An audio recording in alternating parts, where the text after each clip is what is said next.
Revertir la diabetes tipo 2 implica varias intervenciones o varios cambios que uno tiene que hacer para lograr el objetivo. A veces un solo cambio puede ser que no sea suficiente. Hay gente que hace ayuno intermitente únicamente y que por eso mismo no logran revertir porque les falta complementar con otra. Yo soy de la idea y creo que usted también que hay que tratar de incluir o de llevar a cabo todo aquello que nos ayude o nos aporte en cierta cantidad para lograr la meta de revertir la diabetes. La diabetes tipo 2 es una enfermedad multifactorial en la cual intervienen un montón de problemas que nos causan el azúcar alta y el tratamiento tiene que neutralizar eso. En otras palabras, tenemos que incluir un montón de cosas para resolver un montón de problemas que nos están causando esa enfermedad. Y una de ellas es la secuencia para comer, que he notado que todavía algunas personas tienen cierta duda en lo que tienen que hacer o la forma correcta de llevarlo a cabo. Y si bien no existe una fórmula general que aplique para todos, sí hay ciertas pautas que me gustaría que usted conociera para que lleve a cabo esta técnica lo más eficiente posible. Y de hecho, déjame compartirte que hay gente que revierte en gran medida la diabetes tipo 2 y baja sus niveles de azúcar de manera muy significativa únicamente con esta técnica.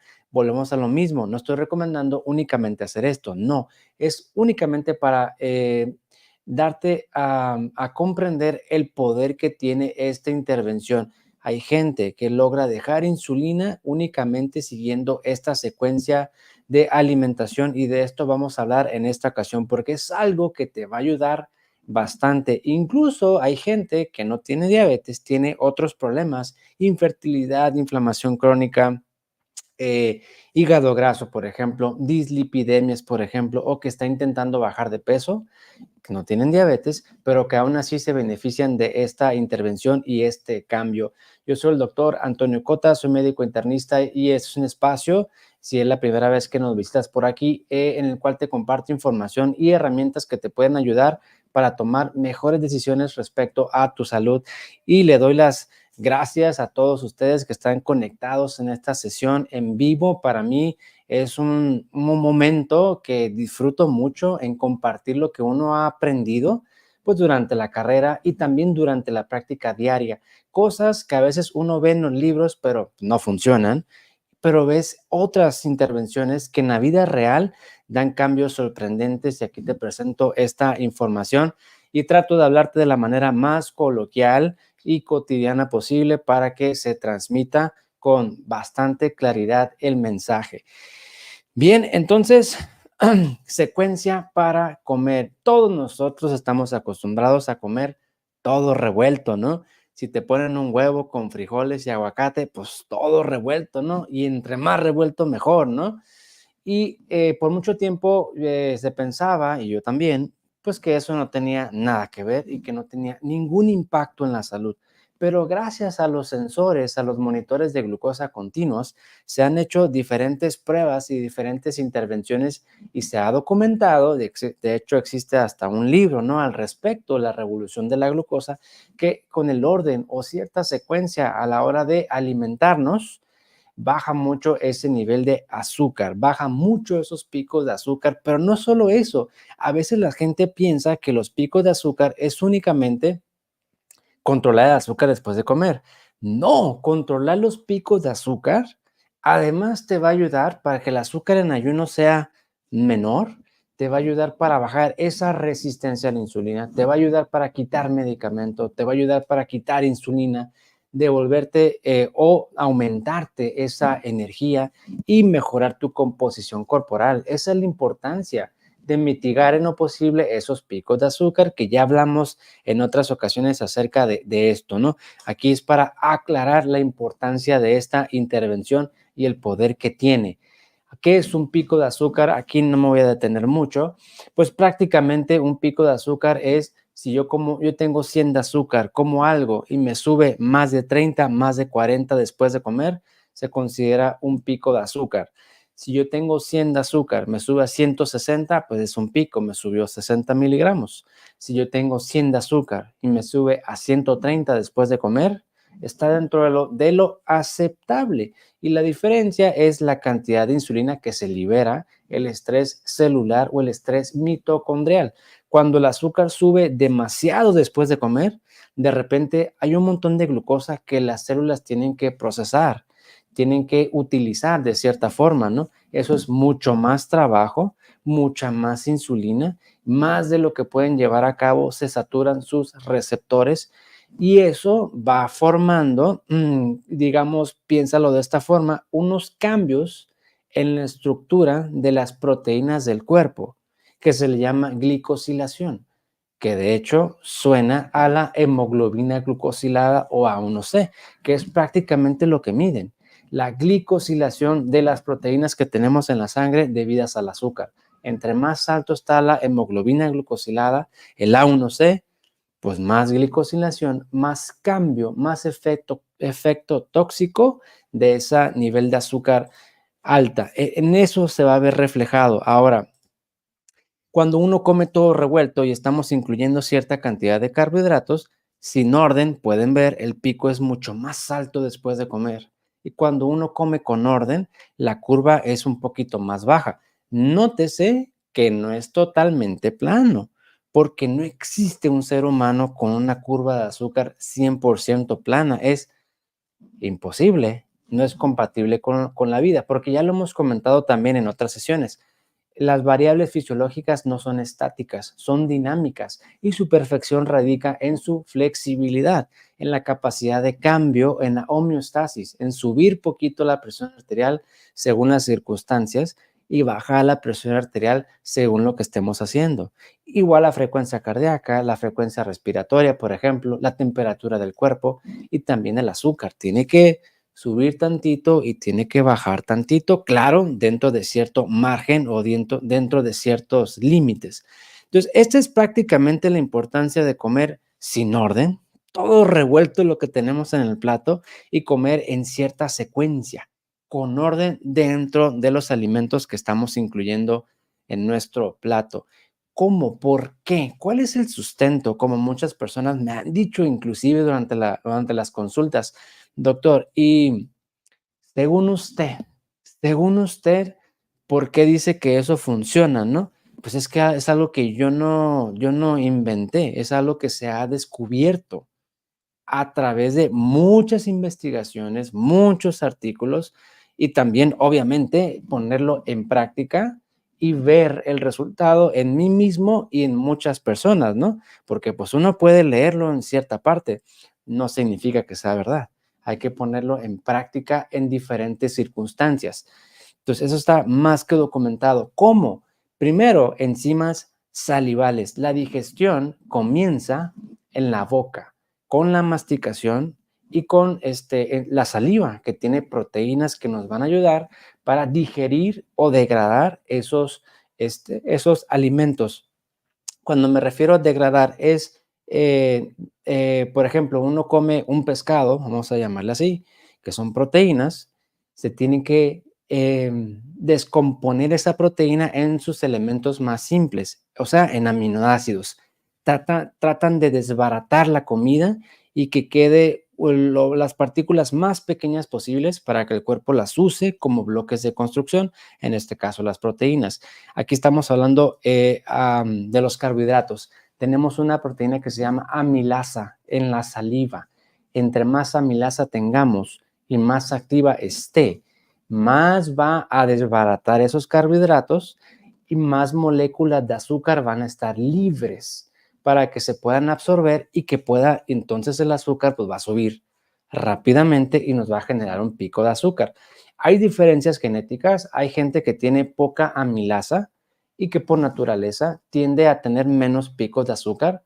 Y hay gente que todo lo contrario, debido a su perfil genético, tiene exceso de amilasa, de hecho así se le conoce, ¿no? Hiperamilasemia, así se le conoce a ese problema, en el cual uno consume alimentos y se desbarata rapidito y rapidito se absorbe. Doctor, pero ¿por qué si apenas está en la boca no debería llegar el alimento al estómago o al intestino al menos para que se absorba?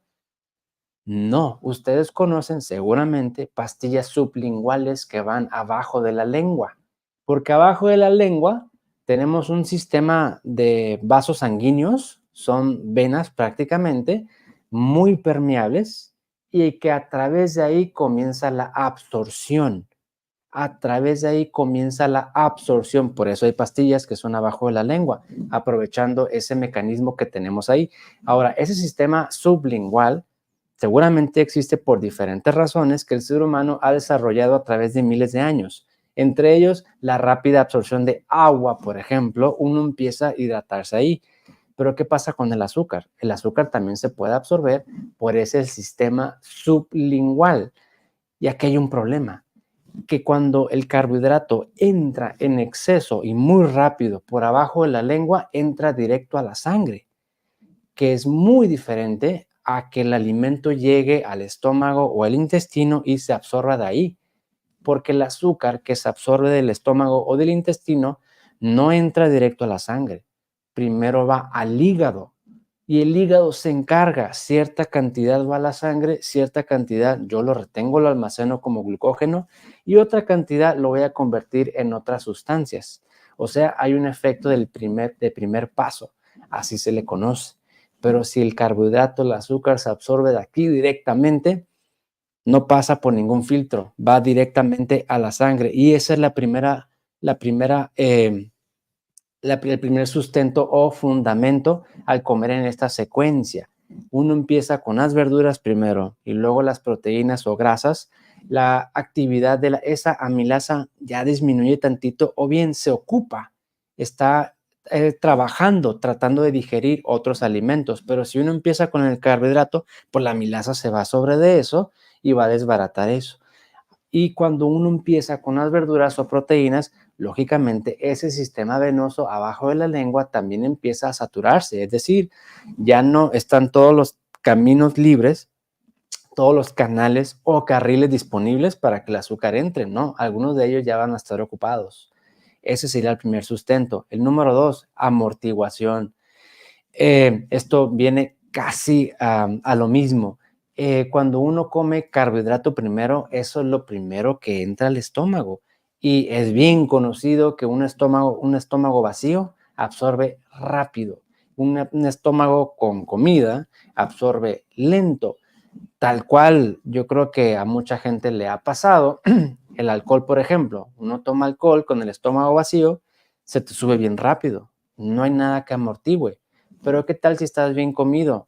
Uno aguanta más, se absorbe un poquito más lento. Lo mismo sucede con esto. De hecho, aquí, aparte de que uno mete primero la fibra vegetal, luego las proteínas y al último el carbohidrato, ya se amortigua, se absorbe más lento. Esta velocidad de absorción es muy importante por diferentes razones, pero piénsalo de esta forma. Si se absorbe lento, pues el azúcar entra en la sangre despacio, pero el cuerpo tiene tiempo de responder, de liberar insulina y contrarrestar ese bajón. Si el azúcar se absorbe rápido porque no hay nada que amortigue en el estómago, el cuerpo no tiene tiempo de responder y se genera entonces un pico de glucosa. La razón número 3 es secuestro de glucosa. Haz de cuenta que conforme se va absorbiendo el azúcar, va pasando a la sangre, pues va subiendo, ¿no? Pero como ya le metiste fibra, proteínas y ya preparaste a tu metabolismo, oye, ¿sabes qué? Ahí te va la comida, ahí te va el carbohidrato, ahí te va el cuerpo, los órganos, los transportadores de glucosa se activan.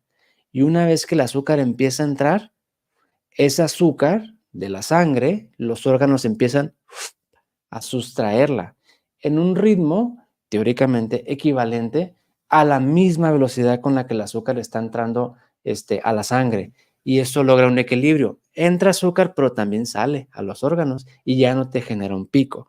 Y la cuarta razón por la cual este efecto es es significativo, es el efecto incretina que hemos hablado en otra situación. Las incretinas son hormonas que se producen sobre todo en el sistema digestivo, de las cuales hay muchas y que hay medicamentos que estimulan este proceso fisiológico. Las incretinas hacen que varias cosas. Uno, que el vaciamiento gástrico sea más lento. Ok, ahí viene el carbohidrato, pero tranquilo, estómago, tranquilo. Avienta el carbohidrato despacito al intestino para absorberlo lento, porque si lo absorbemos muy rápido, pues va a dar un pico de azúcar. Entonces, retrasamiento o un retraso o un elentecimiento, más bien dicho, del vaciamiento gástrico es número uno. Número dos, estas incretinas hacen que la insulina sea más efectiva. Con poquito que se libere del páncreas es suficiente para que lleve a cabo su trabajo. Mayor sensibilidad a la insulina. Bloquean el glucagón. Glucagón es una hormona que sube el azúcar. Entonces, estas sincretinas dicen, ahí viene el carbohidrato, ahí viene el azúcar, no necesitamos producir más. Tranquilo, glucagón, tranquilo. Y ya no se produce más azúcar y eso nos ayuda más a equilibrar esa azúcar. Insisto nuevamente, aunque pudiera parecer que únicamente es para bajar o mitigar esos picos de glucosa, su repercusión va más allá, ¿eh? Bajar pico de azúcar te baja la hemoglobina glucosilada, te da más energía, te ayuda a revertir esa neuropatía, te ayuda a revertir la resistencia a la insulina y mejorar tu glucosa en ayuno. Y también visto de otra forma, si tenemos picos de azúcar muy seguido por comer no en este orden, todo lo contrario, el azúcar en ayuno más alto, más neuropatía, más resistencia, más dificultad para controlar esto. De hecho, aquí te comparto, hay gente que tiene, por ejemplo, supongamos que yo tengo azúcar en 100, ¿no? Y voy bien en mi proceso de revertir la diabetes, pero hoy tuve un pico de 240. Mañana seguramente voy a amanecer en 150 de azúcar. Pasado mañana 140. 3, 4 días, 130, 120 y a lo mejor hasta el quinto día o sexto día mi azúcar otra vez va a volver a donde estaba. Te retrasa varios días el estar teniendo picos muy altos.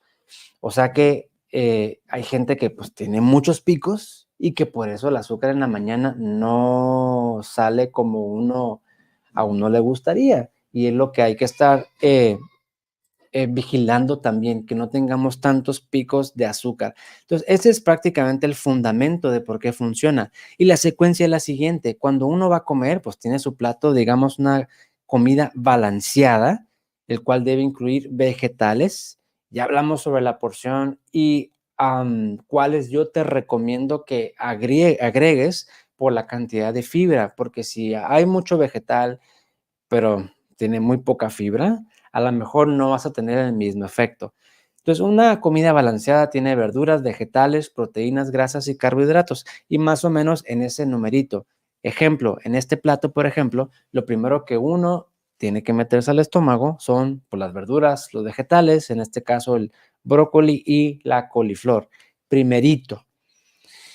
Número dos, proteínas y grasas, que puede ser pollo, pescado, atún, salmón, por ejemplo, carne, por ejemplo, que es una fuente de proteína animal, pero también tiene grasas, por ejemplo, o puede ser el aguacate, otra fuente de proteína y grasas.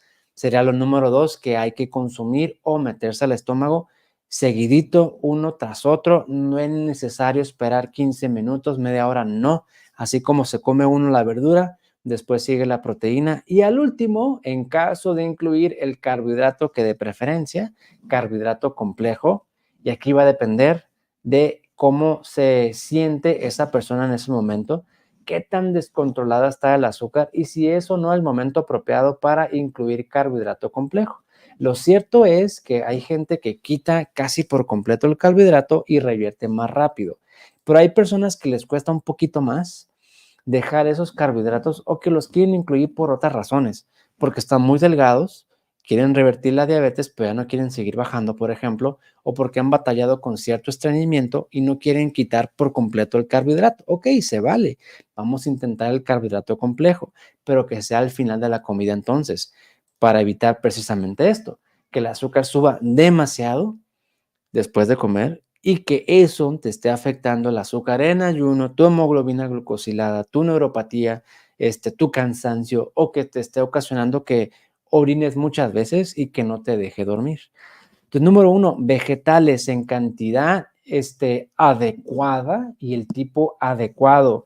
Esto nuevamente, pues es muy común. Uno va a un restaurante, ¿no? Pide una ensalada y ¿qué te dan? Lechuga, nada más lechuga, dos, tres piececitas súper chiquitas de brócoli, si acaso, pollo, a veces tiene ensalada de pasta, bueno, que uno puede pedir que no se lo pongan, y ya, prácticamente eso es lo que tiene, y a eso le llaman una ensalada. Y de cierta forma, eso se nos ha incrustado en nuestra mente, ¿no? Una ensalada es hojas, lechuga y espinaca, le falta, tiene que tener un poquito más de variedad y tiene que ser en una cantidad, pues bastante apropiado. Si usted tiene dudas acerca de la cantidad y qué verduras le recomiendo, puede ver el otro video que hicimos, una sesión en vivo que se llama acerca de la fibra o el elemento clave para revertir la diabetes. Ahí, aunque de forma muy breve, ponemos algunos ejemplos de cómo la gente se está quedando corta a la hora de integrar verduras a su alimentación y por ende menos fibra. Entonces, primero los vegetales, verdura, que sea lo primero que entre al estómago lo más que se pueda. Número dos, proteínas y grasas y si es que se incluye al último el carbohidrato complejo. Carbohidrato complejo, estamos hablando de, por ejemplo, frijoles, lentejas, habas, camote, sweet potato, frutas, por ejemplo. Esos son fuentes de carbohidratos complejos.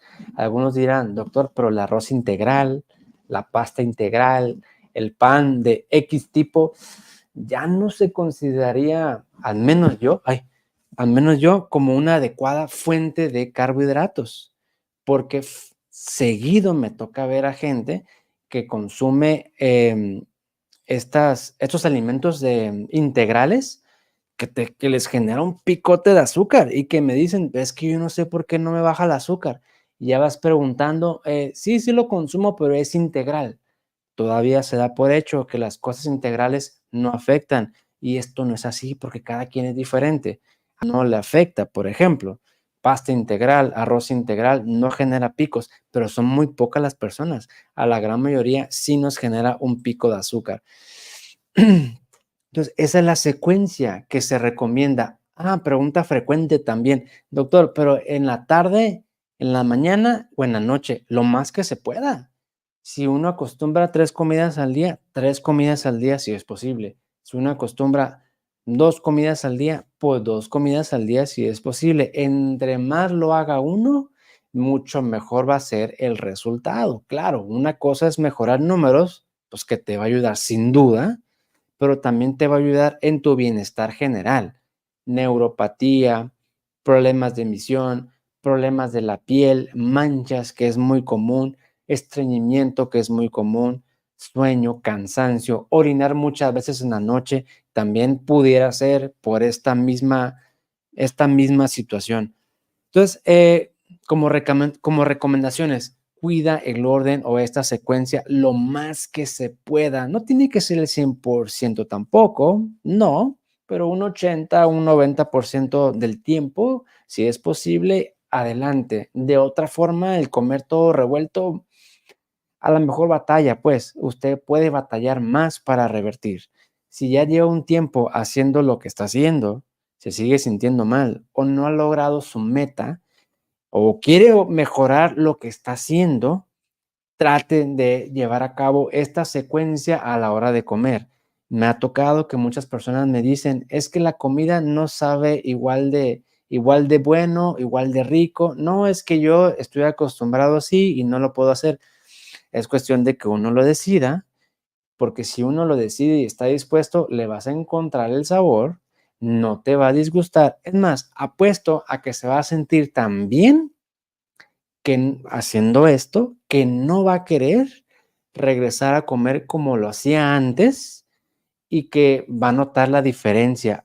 Cuando comía en orden me sentía así y ahora que estoy comiendo pues desordenado, volvía como estaba antes. Usted lo va a notar. Yo lo he visto en mí mismo y en muchas personas. Entonces, el orden lo más que se pueda. Habrá días que no se antoja, ok, se vale. O días que no se puede, se vale, pero lo más que se pueda. Adecuada cantidad de vegetales, si no, no va a servir.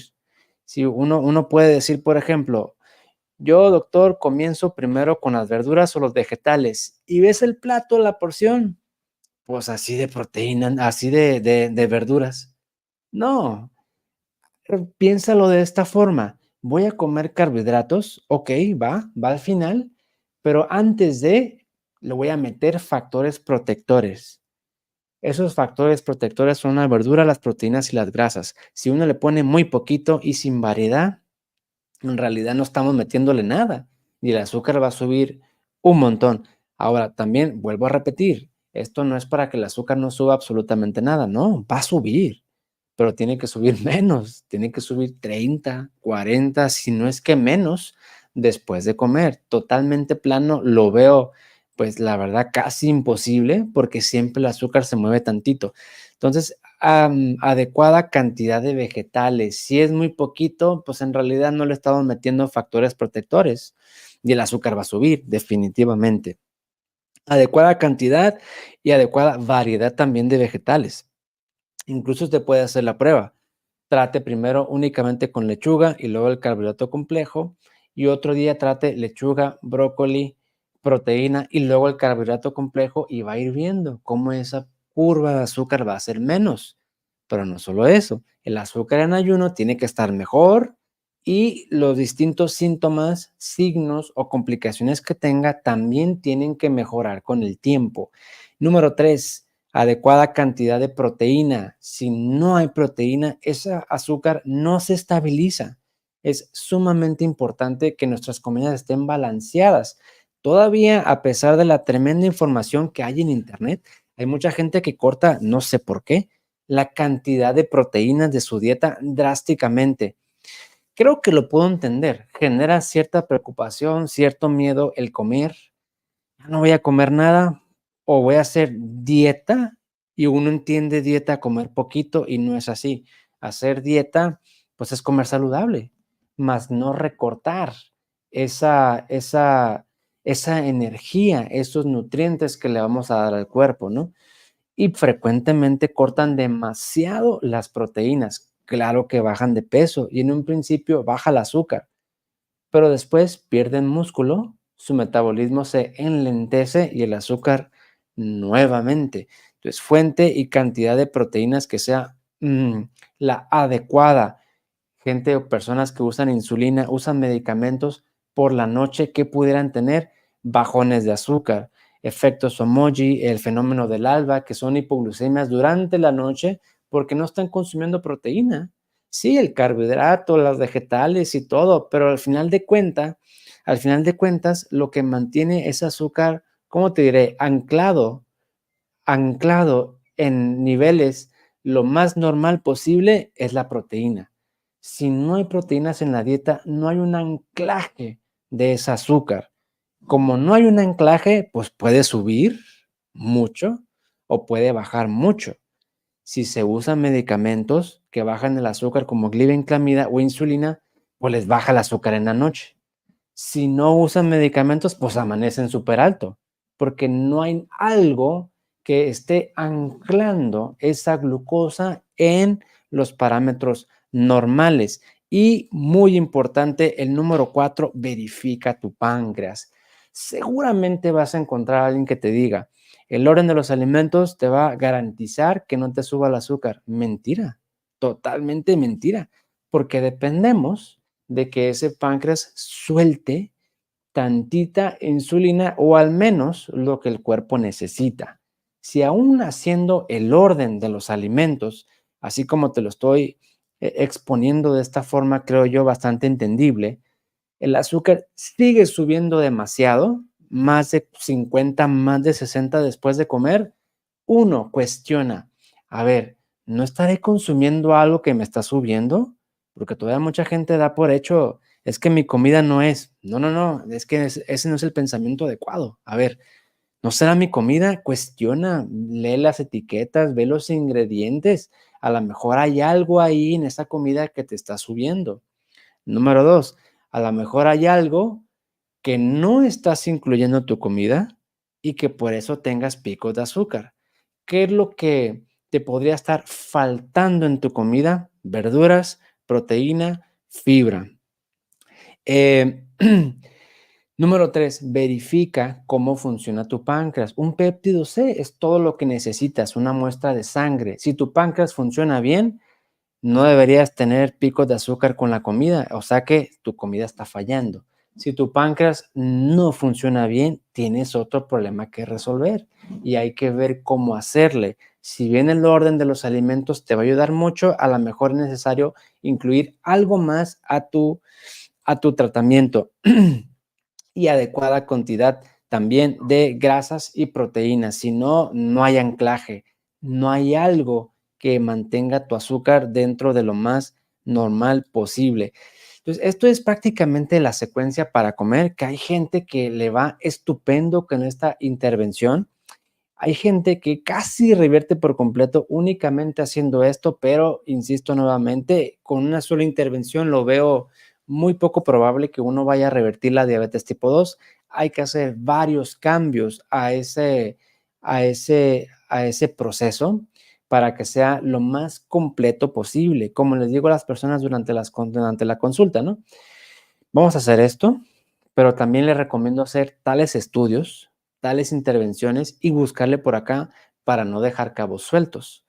Porque, bueno, esto es multifactorial. Cada persona tiene su propio tipo de diabetes, cada persona tiene sus propios obstáculos y la dificultad está ahí, precisamente, en identificar qué es lo que está pasando. Yo le invito a que usted reflexione sobre la secuencia para comer. Creo que le va a encontrar gusto, sabor, se va a acostumbrar, se va a sentir tan bien que no va a querer dejar de hacerlo. Y si aún haciendo esa secuencia sigue teniendo muchos picos de azúcar, cuestione, ¿no estará comiendo algo que le está subiendo el azúcar? ¿No le faltará algo o no tendrá problemas con el páncreas? Bien, yo soy el doctor Antonio Cota, soy médico internista y espero haberte aportado una perspectiva diferente con esta secuencia para comer que no es nuevo, pero creo que fortalece bastantes puntos. Me gustaría que empezara a asociar su azúcar alta en ayuno, su hemoglobina glucosilada alta y que a lo mejor el problema son los picos de azúcar. A lo mejor uno dice, y sí, ¿no? Es que como pocos carbohidratos en la dieta. Y uno revisa y sí es cierto, son pocos carbohidratos. Es que hago el ayuno intermitente bien. Y uno revisa y sí es cierto. Pero ¿por qué no me baja el azúcar entonces? Bueno, hay que ver esos picos de azúcar, ¿no? Aquí yo le recomiendo que si tiene el sensor, pues lo use, ahí no hay pierde, Freestyle, Dexcom o el que tenga a la mano, o bien si tiene usted el glucómetro, cheques el azúcar después de comer. ¿Cuánto tiempo después de comer? Media hora.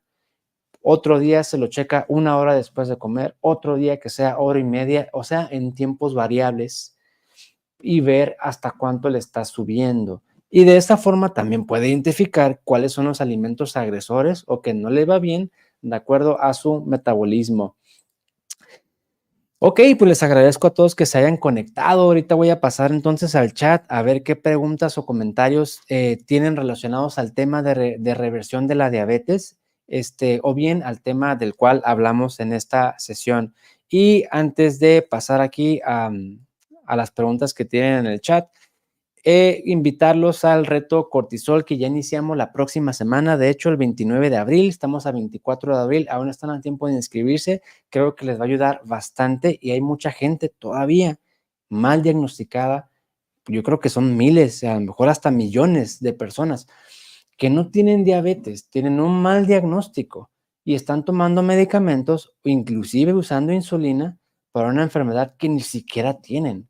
Tienen problemas del cortisol y que lo único que tienen que hacer es medirlo o hacer una reflexión de qué es lo que está pasando. Frecuentemente son personas que me dicen, es que no como nada y hago mucho ayuno intermitente y aún así tengo el azúcar alta. Bueno, si uno está cuidando su dieta y el azúcar está alto, pues entonces no es por la comida, no porque uno lo está haciendo bien y tampoco es la falta de ayuno porque uno lo está llevando a cabo de forma pues correcta, ¿no?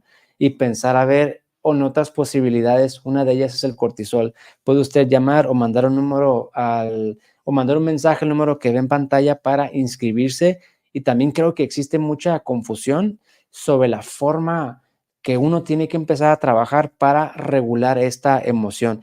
casi siempre son personas con estrés, ansiedad, depresión o bien que han batallado mucho con relaciones tóxicas, problemas de insomnio, calidad del sueño por mucho tiempo y que el cortisol ha subido, ha generado muchos problemas para la salud, entre ellos el azúcar alta y que siempre me preguntan, ¿qué me tomo para bajar el cortisol? Hay ciertamente suplementos que te van a ayudar, magnesio, vitamina D, omega 3, el GABA complex, por ejemplo, que tenemos nosotros, pero a veces eso no va a ser suficiente y tenemos que tratarlo de otra forma. Y aquí en este reto del cortisol, creo que vamos a dar el panorama un poco más completo y mucha gente va a lograr identificar qué es lo que tiene que hacer y trabajar para empezar a revertir esta situación. Ok, vamos a pasar acá entonces a los comentarios y preguntas que tengan aquí en el chat. Dice, ay, María del Socorro García Gómez, dice, hoy sí tuve suerte para estar en un en vivo. Le agradezco de que se haya conectado, se haya dado el tiempo y que me apoye siendo miembro del canal. Y ojalá estas sesiones le aporten una nueva perspectiva, mejores herramientas, información para que tome mejores decisiones al respecto. Y también un saludo a mi queridísima Esther Romero en la ciudad de Tecate. Dice, buenas tardes. Creo que nos vamos a ver pronto, si mal no recuerdo, y todavía tengo el pendiente de saber qué ha pasado con la situación de su hijo, ¿no? Que hay un tema ahí que me inquieta todavía, que mm, tenemos que definir qué es lo que está pasando. Un saludo y espero verla pronto, señora Esther Romero. Aquí comenta el señor Arturo Cárdenas que le mando un saludo. Muy buenas tardes. Dice, hice dieta cetogénica o dieta keto por muchos meses, pero la dejé porque me soltaba del estómago en las noches y me despertaba, lo cual subía mi cortisol y por ende mi glucosa. Exactamente. Ahora ya consumo, ok. Sí, el sueño fragmentado es una situación muy común por diferentes razones que pues le quitan calidad al sueño, obviamente, y eso a la larga puede hacer que ese cortisol suba y que nos esté generando varios problemas, entre ellos el azúcar alto, ¿eh? Gracias por compartir, señor Arturo Cárdenas, y le mando un saludo. Kimli, que nos manda un saludo, clase más magistral. Le agradezco su comentario y espero que le dé una perspectiva diferente respecto a esta situación del orden de los alimentos o la secuencia que nos va a ayudar demasiado para nuestro metabolismo. Y creo que ese es el mensaje, uno de los mensajes. No tiene que ser 100% perfecto. Nada en la vida, pues nadie somos así, ¿no?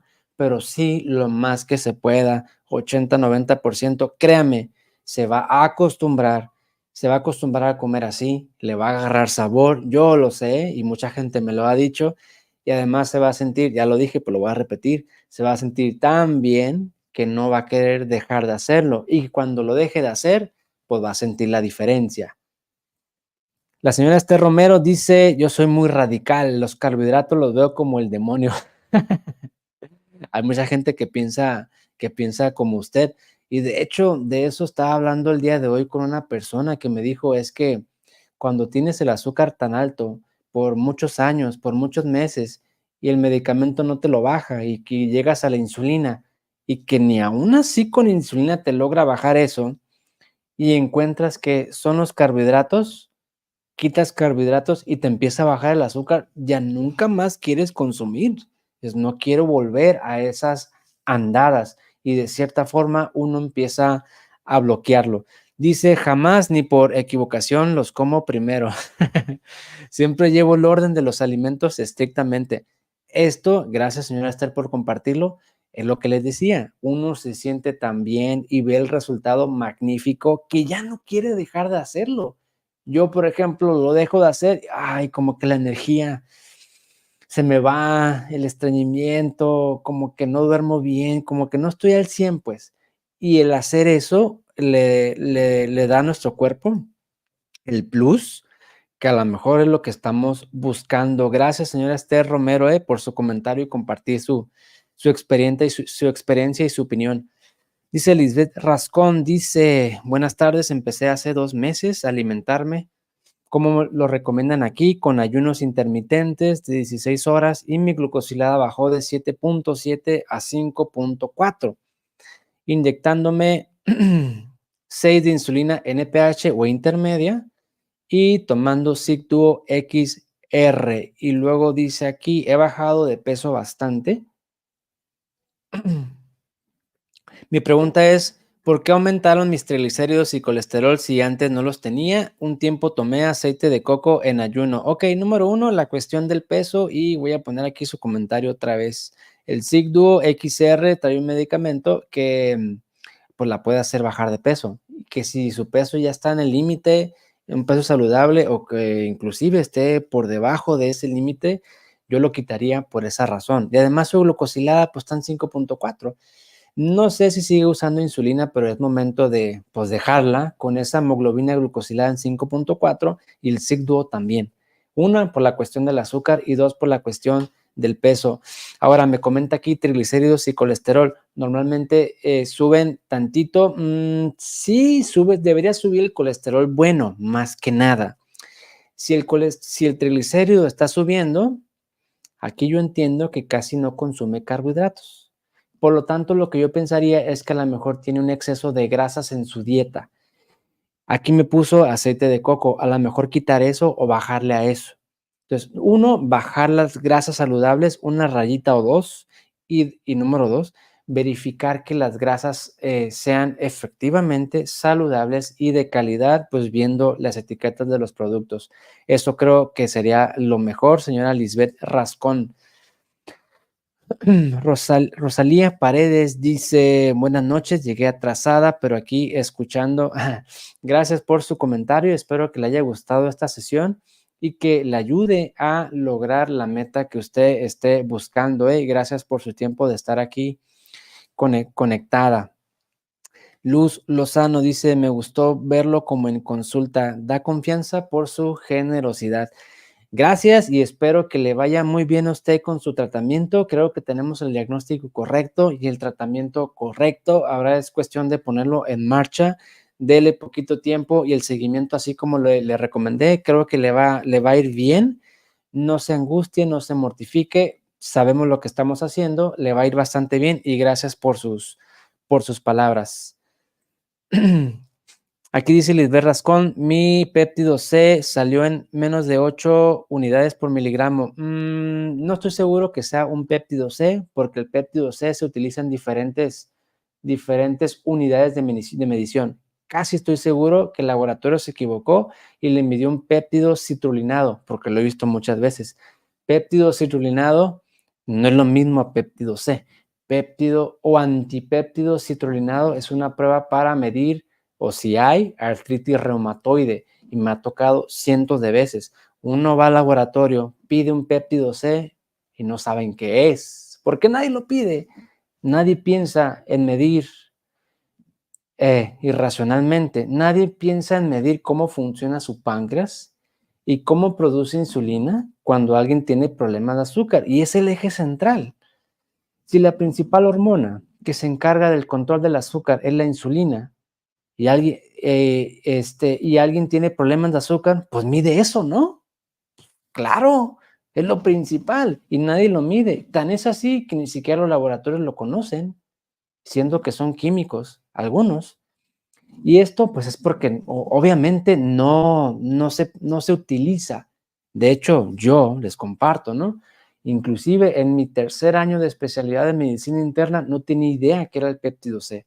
A mí nadie me lo dijo, nadie me lo comentó. Si acaso lo vimos una vez o dos en cierto tema, hipoglucemia en la gente que no tiene diabetes, porque ahí sí se pide, pero de ahí en fuera nadie habla de ese parámetro y es sumamente importante. Entonces, señora Lisbeth Rascón, no estoy seguro que le hayan medido el péptido C. Yo creo que le midieron otro parámetro para que lo verifique. Dice aquí Margarita Medina, ¿y las lentejas las puedo usar como los frijoles? Sí, adelante, nada más que tenga cuidado con los picos de azúcar, coma en el orden correcto y tomar en cuenta que hay gente que está revirtiendo la diabetes y que hay un momento para introducir esos carbohidratos complejos.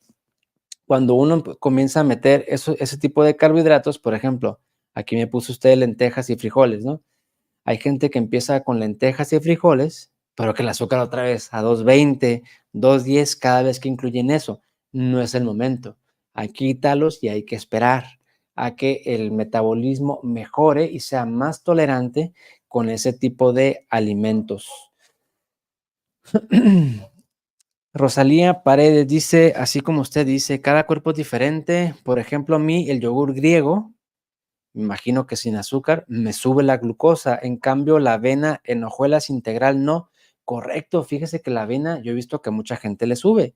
Y cuando me dicen, es que yo como avena, ay, yo siempre les digo, no, checa, mejor revisa si no te genera picos. Y si hay gente que me dice, doctor, es que ya lo medí, mañana, tarde y noche, media hora después de comer, una hora después de comer, hora y media, muchas veces, y no me sube la avena. Pues claro, hay gente pues diferente, ¿no? A la mayoría la avena nos sube el azúcar, a la mayoría, pero hay personas que no, así como usted me lo está escribiendo. Diana Segura dice un saludo cordial siguiendo sus indicaciones. Espero que le vaya muy bien en este proceso de la reversión. Dice aquí María del Socorro García, ¿cuáles son los estudios que necesito tener para hacer una consulta en línea? Mire, de primera vez yo recomendaría, si es posible, porque hay gente que no puede por diferentes circunstancias, hacer los estudios completos, ¿no? Estudios generales, que son, digamos, entre comillas, de rutina, y estudios también, entre comillas, especiales, porque así sabemos qué tipo de diabetes es, cómo funciona el páncreas, cómo está la resistencia y cómo andamos de cortisol, y con eso hacemos el tratamiento un poco más dirigido a lo que uno necesita. Usted puede llamar o mandar un mensaje al número que ve en pantalla y ahí tenemos un formato, un documento que le pueden reenviar a usted para que sepa al menos cuáles son los estudios de primera vez que se recomiendan, completos, para que conozca, y también para los demás que están interesados, que conozcan qué es lo que yo recomiendo de medir para saber, como les dije hace rato, no dejar cabos sueltos y tener un diagnóstico lo más certero posible. Llamen o manden un mensaje al número que ven en pantalla y se les comparte esa información, obviamente sin costo alguno. Ya tener la consulta propiamente es otro tema, pero al menos que conozcan cuáles son los estudios que yo les recomiendo de primera vez y tener un diagnóstico lo más certero posible. María del Socorro pregunta, ¿cómo pido el estudio para saber cómo estoy del cortisol? Cortisol sérico matutino, y es es una muestra de sangre, de preferencia entre 7 y 8 de la mañana. Diana Segura dice, yo tengo sueño fragmentado, despierto en automático varias veces en la noche. Habría que ver por qué. Si orina muchas veces, tiene estrés, ansiedad, está acostumbrado o tiene hábitos del sueño no saludables, es tema del cortisol o qué es lo que está pasando, por lo cual ese sueño no puede ser de corrido, por así decirlo. Cuando uno tiene sueño fragmentado, y de eso también hablamos en otra sesión, pues el sueño no es de calidad. El sueño se da como en ciclos, más o menos cada 2, 3 horas, más o menos. O sea que si yo me duermo y a la hora y media despierto, no se completó un ciclo, ¿no? Más o menos es así. Yo me vuelvo a quedar dormido y a la hora me despierto, no se volvió a completar el ciclo. Entonces uno tiene que dormir 2, 3, 4 horas para completar varios ciclos del sueño. Y eso es lo que al final de cuentas nos da la profundidad del sueño y la calidad del sueño. Pues hay que ver qué es lo que lo está despertando, porque eso no es normal y sí le pudiera estar afectando, ¿no? Gracias, señora Luz, por su comentario, y espero que le ayude, vaya, estas recomendaciones para lograr lo que usted se está proponiendo. El señor Tomás Cruz Santos, que le mando un saludo, buenas tardes. Dice, ¿es bueno que vuelva a realizarme exámenes de péptido C? OMA-R y cortisol para saber cómo está mi metabolismo. Ok, aquí dice repetir estudios. Sí, a los 3 o 6 meses, dependiendo de cada caso en particular, a lo mejor menos, a lo mejor a los 2 meses hay que repetirlo. El péptido C, si yo, por ejemplo, supongamos que hoy usted, señor Tomás, me enseña un péptido C y veo que está muy bajo, yo lo repetiría a los 3 y a los 6 meses. Si yo veo que el péptido C está muy alto, no me preocuparía tanto y lo mediría a los 6 meses o incluso hasta un año después, ¿no? Ahí no hay tanto inconveniente.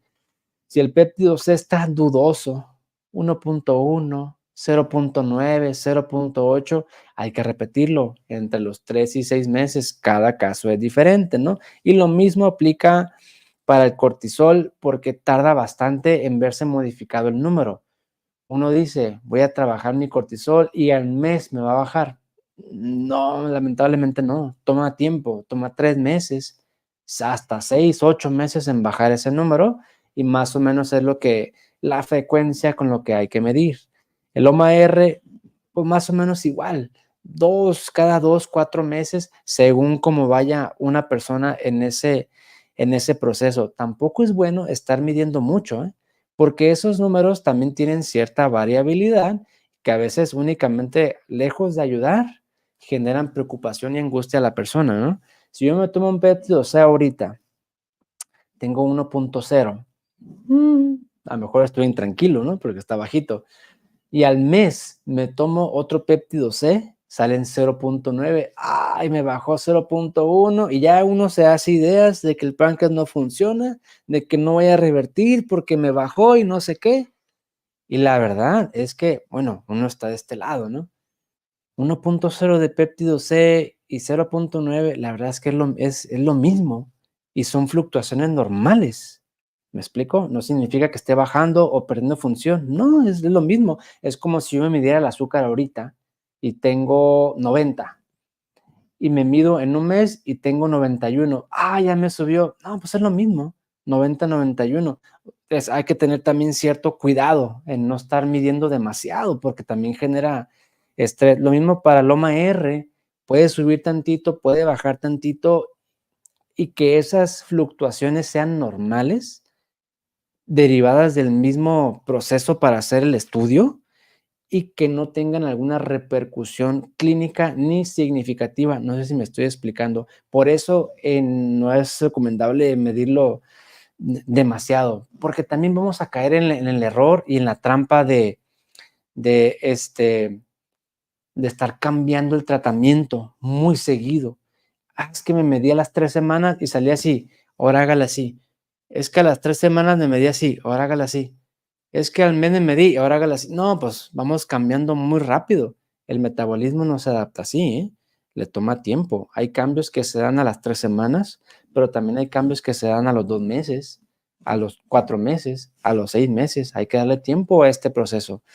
Espero haberle contestado a usted, señor Tomás, y a todos los demás que tenían esa duda de qué tan necesario, ¿cómo se dice? De qué tan seguido, más bien, es recomendable hacer esas mediciones. Erika Cárcamo le mando un saludo, que nos manda un abrazo desde Chile. Espero se encuentre usted muy bien. Igualmente a Luis Fernando González, que nos manda un saludo desde Venezuela. Yo estoy en Tijuana, Baja California, México. Acá tienen su casa. Saludos, espero que estén muy bien por allá. Roxana Agurto dice, ¿cuántas horas después de comer se recomienda medir para saber si hay un pico? Ya lo dijimos, media hora después, 1 hora después, hora y media después, irle moviendo, ir jugando con el tiempo para tratar de aumentar la posibilidad de cachar el pico de azúcar cuando se esté produciendo. Sandra González pregunta, ¿una persona con problemas de azúcar puede tomar melatonina para dormir? Sí, sin ningún problema, no hay contraindicación. Dice Harmin Chilling, me da mucha pena que mi hemoglobina glucosilada esté en 6.5 y tanto tiempo me cuidé en el año y en descuido de fracción se descontroló, ¿ok? Mire, cuando una persona llega a la remisión total o remisión parcial, o sea, acaba de revertir la diabetes, es muy común que se confíen y aligeren las medidas. Y eso hace que el azúcar vuelva a subir otra vez porque el cuerpo no ha desarrollado resistencia o protección frente a los problemas de azúcar. Cuando uno acaba de revertir, ya bajó el azúcar, ya quitó medicamentos, ya quitó insulina, todo está bien. Hay que mantenerse así 6 meses. 6, porque ahora se trata de generar resistencia frente a los problemas de azúcar, para que más después uno pueda darse un gustito, aligerar tantito la medida y que no suba el azúcar y que no pase lo que usted me está escribiendo.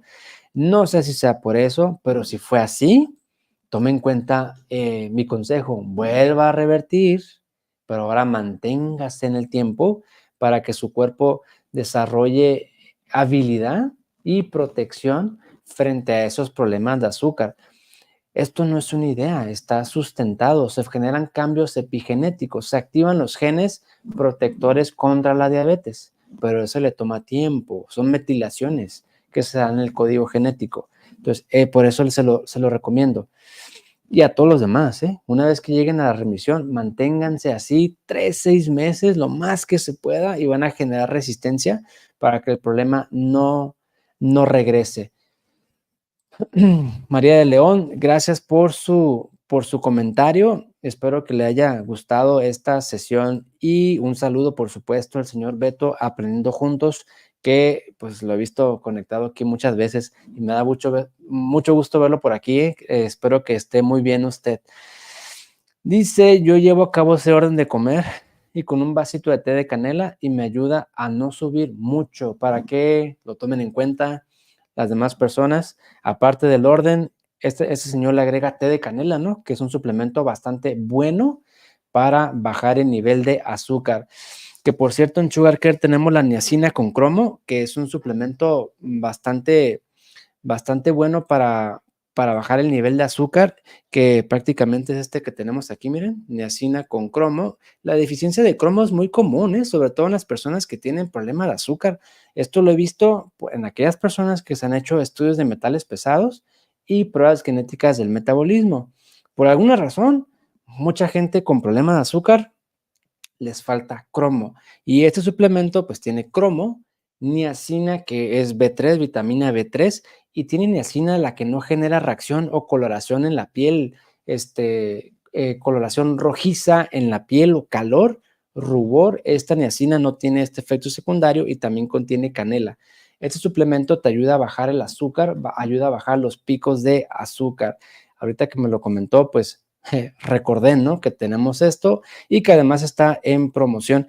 En la compra de uno con el código que ven en pantalla promocional, se llevan el segundo a mitad de precio en la tienda en línea. El enlace de la tienda en línea está en la descripción del video, o bien pueden mandar un mensaje a este número que ven en pantalla. A ver, ¿dónde está? A este número que ven en pantalla para realizar su pedido con el código promocional. Es 229-173-9388. Es una cucharada, es un polvito en medio vaso de agua antes de comer. Ayuda mucho para bajar eso, como les dije en el video. Además, se va a ver reflejado en tu azúcar en ayuno y en esa hemoglobina glucosilada. Con este código que ven en pantalla para que sea válida esa promoción. Ok, vamos aquí a ver que el señor Andrés Rojas dice, maravillosa conferencia. Gracias por su comentario. Espero que les haya aportado claridad con este tema. Grace Suria, no sé si se pronuncia de forma correcta, dice, buenas noches y soy nueva en su canal y pues bienvenida a estas sesiones en vivo todos los miércoles, donde yo comparto información de lo que he estudiado, de lo que he aprendido en mi formación y además de lo que veo en la práctica diaria, de lo que sí funciona para revertir la diabetes y espero verla por aquí un poquito más seguido.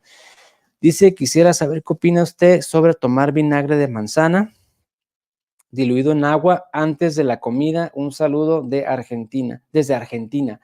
Yo creo que sí le ayuda mucho, por lo que he visto, por lo que he experimentado. sin duda alguna, y que de hecho ayuda en cierta forma en los puntos que comentamos anteriormente, ¿no? Hace que el carbohidrato se digiera menos desde la boca, bloquea tantito esa amilasa, hace que el azúcar entre un secuestro de azúcar por los órganos para que no tengamos ese pico, por supuesto, y hace que ¿cómo se llama? La absorción a través del estómago sea un poquito más lento. Yo creo que sí funciona. El único inconveniente es que hay personas que pues no les cae bien, les genera reflujo, gastritis, diarrea, o de plano no les gusta el sabor. Son pocas personas que tienen sensibilidad en los dientes, en la boca, son pocas, incluso con popote algunos lo presentan.